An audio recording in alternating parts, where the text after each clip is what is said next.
નમસ્કાર, મારું નામ રાજીવ ભટ્ટ છે. આજે હું તમને ગ્રાહકોની સુરક્ષાના અધિકારો વિશે કહેવા જઈ રહ્યો છું. અમદાવાદમાં ભીમજીપુરા ખાતે પિજન કંપનીનો શોરૂમ આવેલો છે, જે કિચન એપ્લાયન્સીસનો ધંધો કરે છે. અમે ત્યાંથી ઘણી બધી વસ્તુઓ ખરીદી. તેમાં પ્રેશર કુકર પણ એક હતું. પ્રેશર કુકર પર એક ડિફેક્ટ હતી, નાની હતી. અમે કંપનીને કીધું કે આ અમને બદલી આપો, ઉપર બીજી પ્રોડક્ટ પણ આપો તો પૈસા આપવા પણ તૈયાર છીએ. છતાં પણ કંપની એમ કીધું કે તમે એક કામ કરો, શોરૂમ પર આવીને બદલાવી જાઓ. અમે શોરૂમ પર ગયા. ત્યાં આગળ 3 કલાક બેસી રહ્યા. કોઈ જવાબદાર ઓફિસર હાજર નહીં અને કોઈ ફોન પણ ના ઉપાડે. અને પછી છેલ્લે એમ કહેવામાં આવ્યું કે તમે કાલે આવજો, અમે કાલે તમે પ્રેશર કુકર મૂકીને જાઓ, કાલે આવીને લઈ જજો. અમે કીધું કે સારું, કશો વાંધો નહીં.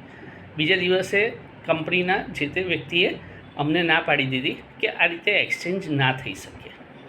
તેથી અમે કંપનીના કસ્ટમર કેરને મેલ કર્યો. 2 વખત મેલ કર્યા. કંપનીના કસ્ટમર કેરમાંથી કોઈ પણ જવાબ ના આવ્યો. તેથી એવું લાગ્યું કે હવે આ કંપનીને ખરેખર ગ્રાહક સુરક્ષાના મામલે સબક શીખવાડવાની જરૂર છે. એટલા માટે અમે અમદાવાદમાં આવેલા CERC એટલે કે કન્ઝ્યુમર એજ્યુકેશન એન્ડ રિસર્ચ સેન્ટરને મેલ કર્યો. ત્યાંથી તરત જ નિમેશભાઈનો ફોન આવ્યો. તેમણે બધી વાત સમજી અને તેમણે એ મેટર હાથમાં લીધી અને તે કંપની સાથે તેમણે વાતચીત ચાલુ કરી.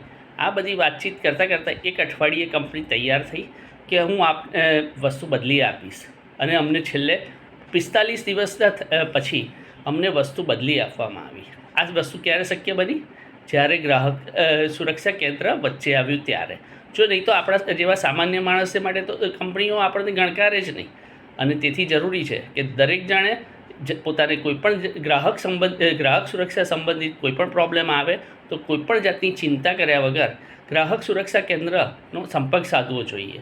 અમદાવાદમાં CERC એટલે કે consumer education and research centre બહુ જ સારું કામ કરે છે.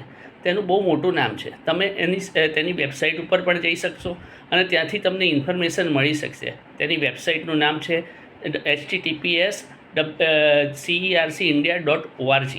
આ માટે અને આ બદલ અમને હેલ્પ કરવા માટે હું શ્રી નિમેશભાઈ તથા પ્રીતિબેનનો ખૂબ ખૂબ આભાર માનું છું. અને તેમના જ કારણે એક નાની વસ્તુ હતી પણ ગ્રાહકોને માટેની લડાઈમાં આપણો સહકાર હોવો જોઈએ આવા કેન્દ્રોને. તે માટે મેં આ લડાઈને આરંભ કર્યો.